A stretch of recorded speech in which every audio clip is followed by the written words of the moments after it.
Hello friends, welcome to centre study. और आज की इस वीडियो में हम रिफ्लेक्टिव जर्नल की बात करने जा रहे हैं। एक रिफ्लेक्टिव जर्नल हमने इंग्लिश में और एक उर्दू में ऑलरेडी अपलोड कर दिया है। अगर आपने वो नहीं देखा है तो उसको भी आप वहाँ से देख सकते हैं। तो एक और सैम्पल है जो जामिया सीनियर सेकेंडरी स्कूल का एक रिफ्लेक्टिव जर्नल बनाया गया है।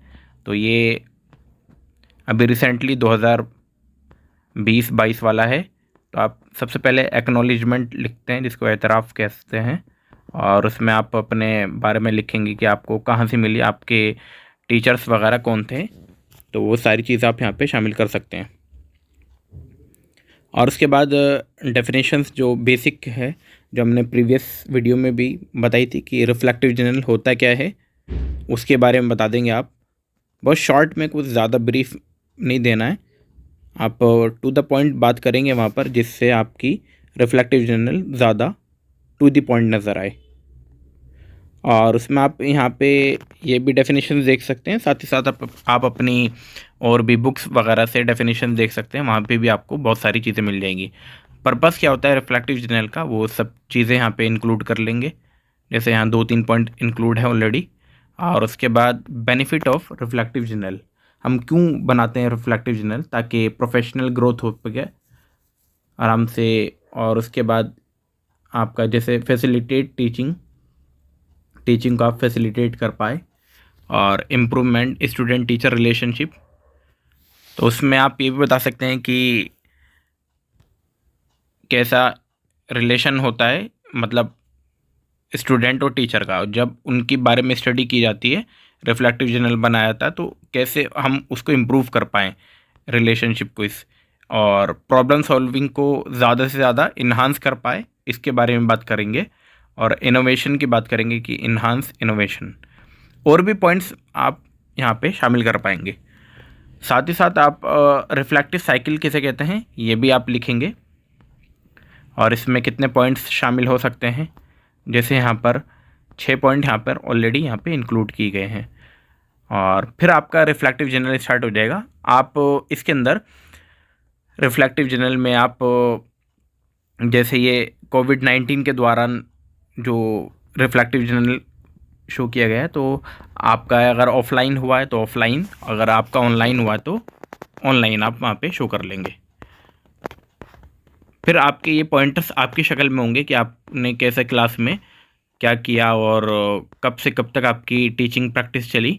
जैसे कि यहाँ पर बताया कि 22 अक्टूबर 2021 से 21 जनवरी 2022 तक की ये चली। और उन्होंने जो पैडागोजी सब्जेक्ट पढ़ाया, कौन सी 9th क्लास अलॉट की गई थी, जिसमें उन्होंने हिस्ट्री एंड 11th क्लास की political science Jamia senior secondary school में पढ़ाई। उसके बाद स्कूल के बारे में आप पॉइंट्स लिखेंगे कि स्कूल कैसा था, स्कूल में क्या क्या चीज़ें शामिल थी। तो वो सारी चीज़ें पॉइंटर्स आप ज़रूर लिखेंगे। और साथ ही साथ आप स्कूल की पिक्चर्स लगाना ना भूलें। इस रिफ्लेक्टिव जर्नल में ज़्यादा पिक्चर का यूज़ नहीं किया गया है, लेकिन अट्रैक्टिव रिफ्लेक्टिव जर्नल आपका तभी लगता है जब आप पिक्चर्स ज़्यादा लगाते हैं। तो पिक्चर्स आप जितने ज़्यादा से ज़्यादा लगाएं वो बढ़िया होता है। स्कूल आर आप अपना बताएंगे कि आपका स्कूल आर कितने बजे से कितने बजे तक आपका चलता था। और की एरियाज़ आई रिफ्लेक्टेड अपॉन, यानी कि इन्होंने यहाँ पे लिखा है कि इन्होंने कौन से की एरिया पे कौन सी चीज़ों पे काम किया है जो इनको रिफ्लेक्ट किए। पार्टिसिपेशन ऑफ स्टूडेंट, क्लास में वो एक्टिव रहते थे या नहीं रहते थे, तो वो सारी चीज़ें यहाँ पर आप इंक्लूड कर पाएंगे। टीचिंग प्रैक्टिस के दौरान आपको क्या क्या प्रॉब्लम आई और आपने उसको कैसे फेस किया, ये सब चीज़ें यहाँ पे आप इंक्लूड करेंगे। और कोई आपने एक्टिविटीज़ शामिल कराई है, जैसे अटेंडेंस आप कैसे लेते थे क्लास में, और क्वेश्चन अराइज क्या होते थे बच्चों के, वो सब चीज़ें। अटेंडेंस के बाद आप यहाँ पे देख पाएंगे कि एवेल्यूएशन जो होता है टेस्ट का या असाइनमेंट, अगर आपने जितने चैप्टर्स पढ़ाए, अगर आपने उनका एवेल्यूएशन किया हो, या कोई टेस्ट लिया हो, या कोई असाइनमेंट्स बच्चों को दिया हो, तो उन असाइनमेंट उन टेस्ट को आपने कैसे एवेल्यूएट किया, कैसे उनको देखा।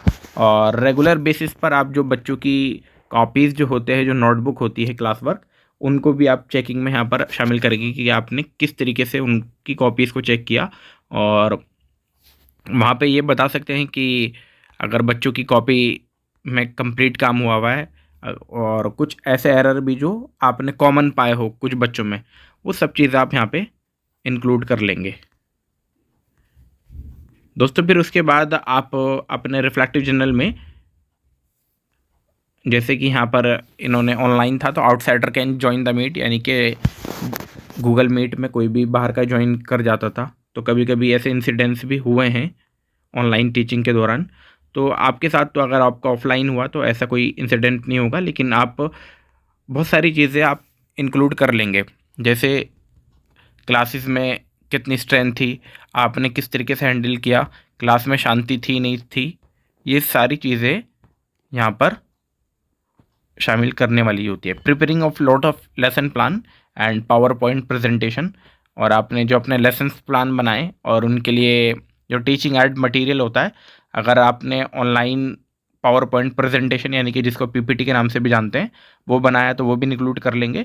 और अगर आपने कोई टीचिंग एड वगैरह बनाए हो तो उसकी पिक्चर्स वगैरह भी यहाँ पे शामिल कर सकते हैं। साथ ही साथ आपने क्लास रूम एक्सपीरियंस के बारे में ज़रूर लिखेंगे कि माई क्लासरूम टीचिंग एक्सपीरियंस आपका किस तरीके से रहा था, और अपने उसमें पेडागोजी सब्जेक्ट के बारे में ज़रूर लिखेंगे, जिसमें आप क्वेश्चन क्लासेस में किस तरीके से क्वेश्चन और पार्टिसिपेशन बच्चों का किस तरीके से रहा था, ये सब चीज़ें यहाँ पे शामिल कर लेंगे। दोस्तों, आप जितनी पिक्चर्स अपने रिफ्लेक्टिव जर्नल में लगाएंगे उतना ही आपका रिफ्लेक्टिव जर्नल ज़्यादा अट्रैक्टिव नज़र आएगा। लैंग्वेज ऑफ द क्लास, यानी कि आपकी जो क्लास की ज़बान थी वो किस तरीके की ज़बान थी। जैसे अभी NCF और NEP जो बात करता है 3 लैंग्वेज फार्मूला पे बात करता है, तो क्लासेस में मल्टीलिंगुअलिज्म का यूज़ आपने किया या नहीं किया। और suggestion to take successful online classes, या सजेशन आप खुद लिख सकते हैं कि ऑफलाइन क्लासेस के लिए क्या सजेशन हो सकते हैं। दोस्तों, अगर आपने CCA जिसको हम या NSS प्रोग्राम भी कराए हैं स्कूल के अंदर, या कोई और एक्टिविटीज़ भी शामिल कराई हैं, तो वो भी आप अपने रिफ्लेक्टिव जर्नल में ज़रूर शामिल कर लें।